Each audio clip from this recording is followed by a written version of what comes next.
के chief secretary doctor Arun Kumar Mehta जी,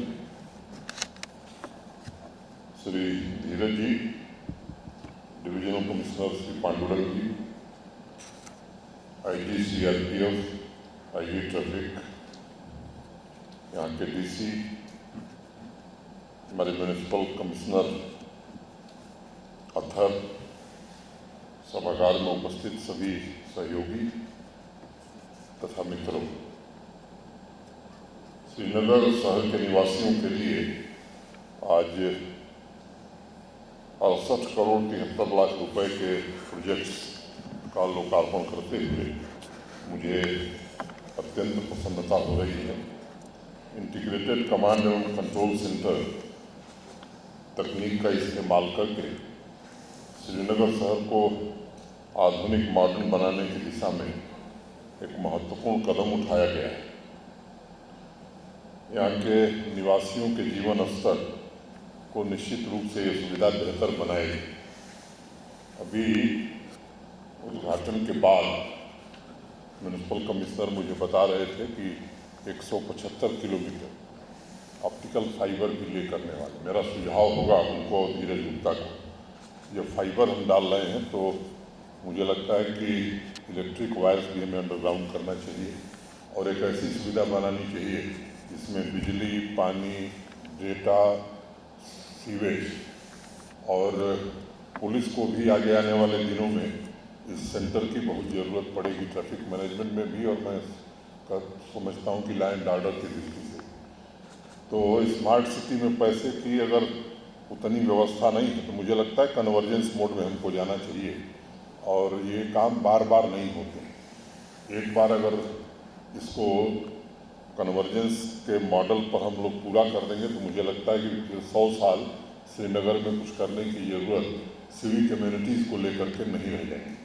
तो ये एक महत्वपूर्ण विषय है जिस पर मैं उम्मीद करूँगा कि विचार करके और कार्रवाई करने की आवश्यकता है।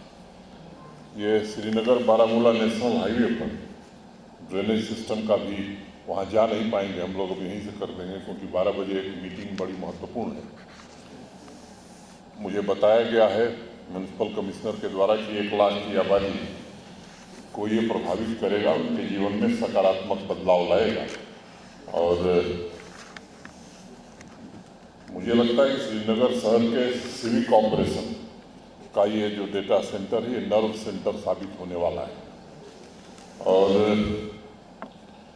इस सेंटर द्वारा जनरेट किए जाने वाले रियल टाइम डेटा अनेक प्रकार की आवश्यकताओं, यूटिलिटी यानी कचरा प्रबंधन से लेकर के पानी, बिजली, मोबिलिटी, पर्यावरण, शिक्षा, हेल्थ केयर, सुरक्षा, ये सभी यहाँ से मैनेज किए जा सकते हैं। अब मुझे लगता है कि डेटा सेंटर पूरा होने के बाद काम बढ़ गया है, चुनौती भी बढ़ गई, क्योंकि इसे शोकेस केवल नहीं करना है, इससे यहाँ के लोगों को सुविधा हम कितनी प्रदान कर सकते हैं, लक्ष्य हमारा ये होना चाहिए। और मुझे लगता है कि अब आज हम इस स्थिति में है कि real time data for real time response, ये अगर हम अचीव कर लेते हैं तो मुझे लगता है कि तभी इसकी सार्थकता है, नहीं तो फिर ये मुझे लगता है कि एक हेरिटेज बिल्डिंग की तरह हम देख पाएंगे। तो इस काम को त्वरित गति से हमें करने की ज़रूरत है। अर्बन पॉपुलेशन की आवश्यकताओं को समझना और मुझे लगता है कि रिस्पांस प्रोटोकॉल कैसे विकसित हम त्वरित गति से कर सकें, ये आगे आने वाली चुनौती है जिस पर हम सबको काम करना है। ये सच है कि बढ़ती हुई अर्बन आबादी सिविक ऑफिसर्स के लिए सबसे बड़ी चुनौती है और बढ़ती हुई आबादी के रेट की तुलना अगर क्वालिटी ऑफ सर्विसेज में होने वाले बदलाव से हम करें तो एक बड़ा गैप दिखाई पड़ता है। इस गैप को भरना शहरों के लिए एक नई चुनौती बनता जा रहा है। एक सीमित आबादी के लिए हम सुविधाएं तैयार करते हैं और आगे दिक्कत ये होती है कि आबादी इस कदर बढ़ जाती है कि वो सुविधाएं नाकाफ़ी हो जाती हैं और इसीलिए स्मार्ट सिटीज़ की परिकल्पना की गई थी ताकि शहरों में बढ़ती हुई आबादी की चुनौती से कैसे निपटा जा सके और सामान्य नागरिकों को सीमलेस डिलीवरी सुविधाओं की कैसे दी जा सके, शहरों की सुंदरता भी संरक्षित की जा सके और इस दिशा में टेक्नोलॉजी की मदद से शहरों को रियल टाइम में नागरिकों की सुविधा पहुंचाने का प्रबंध हो जाए, मैं समझता हूं तभी स्मार्ट सिटी का सही मतलब होगा। नागरिकों को स्मार्ट शब्द अब समझ में आने लगा है और मुझे लगता है कि ये सब पिछले कुछ वर्षों में mobility, technology, energy, health care, different आयाम है इसके और इस सबका एक इंटीग्रेटेड फॉर्म मैं कह सकता हूँ, जो आम नागरिकों के दैनिक जीवन में एक सुलभ और सुगम स्थिति बना सकता है। श्रीनगर स्मार्ट सिटी के 3 मुख्य लक्ष्य मैं मानता हूँ और 6 लॉन्ग टर्म व्यवस्था स्थापित करने का लक्ष्य हमें रखना चाहिए। 3 लक्ष्य सस्टेनेबिलिटी, इफिशियंसी और वाइब्रेंसी, जो सेव हम लोग खाते हैं SEV। और मुझे लगता है स्मार्ट सिटी के जरिए हम सबको मिल करके जो लॉन्ग टर्म व्यवस्था हमें करनी है वो स्मार्ट मोबिलिटी हो सकती है, स्मार्ट इकोनॉमी बड़ा जरूरी है, smart environment, smart living, smart governance और स्मार्ट पीपल भी, क्योंकि जब तक स्मार्ट पीपल नहीं होंगे तो ये व्यवस्थाएं अधूरी हो जाएंगी। अब हर एक सेक्टर में बेहतर प्रदर्शन करें और कोऑर्डिनेशन भी बेहतर हो, ये एक बड़ी जिम्मेदारी है। स्मार्ट पीपल के लिए बेहतर शिक्षा का प्रबंध अगर सरकार या प्रशासन कर दे, जो 21वीं सदी की ज़रूरत के मुताबिक शिक्षा दे सकता है, लेकिन स्मार्ट इकोनॉमी का ग्रोथ अगर नहीं हुआ तो आगे चलकर इनोवेशन, एंटरप्रेन्योर बनने की संभावना बहुत सीमित हो जाएगी। और इसीलिए जिन 6 सेक्टर्स का मैंने जिक्र किया है, सबको समान रूप से अगर हम आगे बढ़ा सकेंगे तो लॉन्ग टर्म में सांस्कृतिक रूप से समृद्ध जीवन, खुशहाल और स्वस्थ स्मार्ट सिटी बनाने में हम कामयाब होंगे। किसी व्यवस्था को सशक्त तभी बनाया जा सकता है जब उसका निरंतर इवैल्यूएशन हो। इंटीग्रेटेड कमांड और कंट्रोल सेंटर की व्यवस्था में 4-5 मुख्य बातों को एग्जामिन करना नियमित रूप से जरूरी है। पहला, कितने प्रभावी तरीके से हम सिविक सर्विसेज लोगों को इसके जरिए दे पा रहे हैं। दूसरा, अगर कभी ऑपरेशन में बाधा आती है तो हमारा प्लान बी क्या है और वो कितना इफेक्टिव है। तीसरा, इमरजेंसी की परिस्थिति में हमारा रिस्पांस कैसा है। चौथा, लोगों की बदलती आवश्यकताओं के अनुरूप पॉलिसी फ्रेमवर्क में हम क्या परिवर्तन कर सकते हैं और कितने समय में कर सकते हैं और इसमें हम सक्षम हैं या नहीं।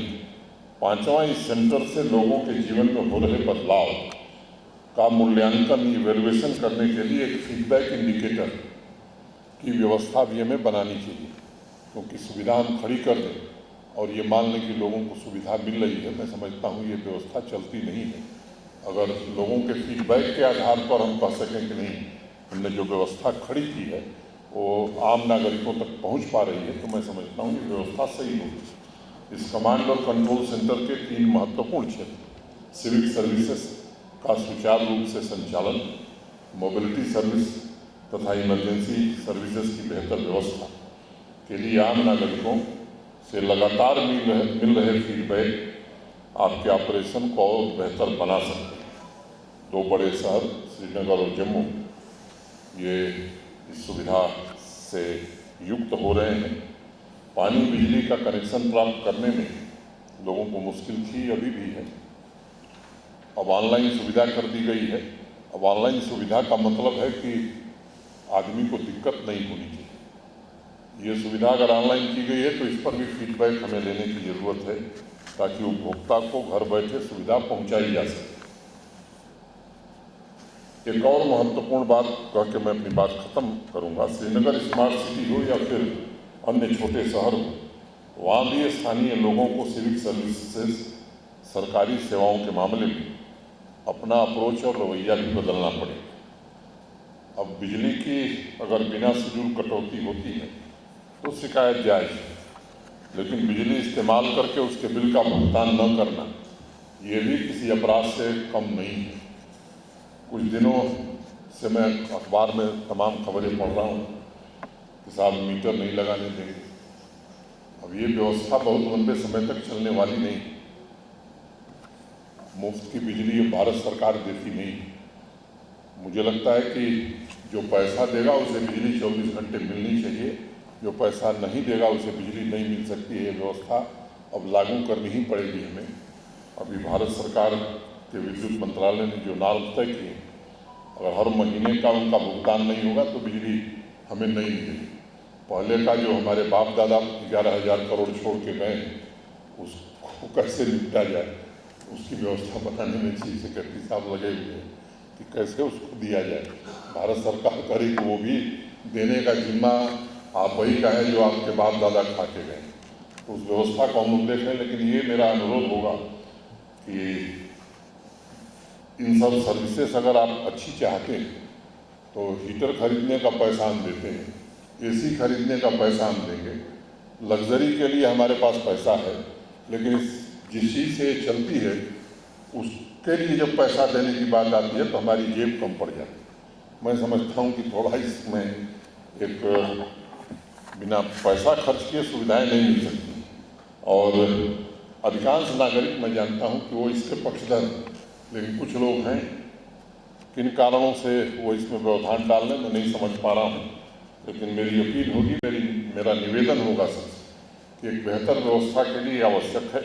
अगर समय से हम बिल का भुगतान नहीं करेंगे तो मुझे लगता है कि कठिनाई आने वाले समय में निश्चित रूप से होगी। अंत में मैं आप सबको हृदय से धन्यवाद देना चाहता हूँ, आपकी पूरी टीम को, जो जटिल शहरी समस्याओं का सफलतापूर्वक सामना करने के लिए समाज के सभी वर्ग तथा सभी क्षेत्रों में बेहतर सेवाओं के लिए जो काम पिछले दिनों में हुए हैं उसकी निश्चित रूप से मैं प्रशंसा करता हूँ, तारीफ करता हूँ। उम्मीद करता हूँ कि जिस उद्देश्य के लिए सुविधाएं बनी हैं वो उद्देश्य हम जरूर पूरा कर सकेंगे, क्योंकि नागरिक अगर प्रसन्न है हमारी सुविधा से तभी मैं समझता हूँ कि किसी भी सुविधा को हम मान सकते हैं कि हम अपने लक्ष्य को प्राप्त किए हैं। मैं सबके प्रति हृदय से कृतज्ञता ज्ञापित करते हुए अपनी बात पूरी करता हूँ और आथर साहब को याद दिलाता हूँ कि झेलम का रिवर फ्रंट जो तारीख है मैं रोज़ याद करता हूँ, 6 महीना कब होने वाला है। धीरज उतना ही मुस्कुरा रहे हैं। ठीक जब 6वां महीना पूरा होगा तो हम लोग उम्मीद कर रहे हैं कि वहाँ जाने का अवसर हम लोगों को आप प्रदान करेंगे। बहुत बहुत धन्यवाद।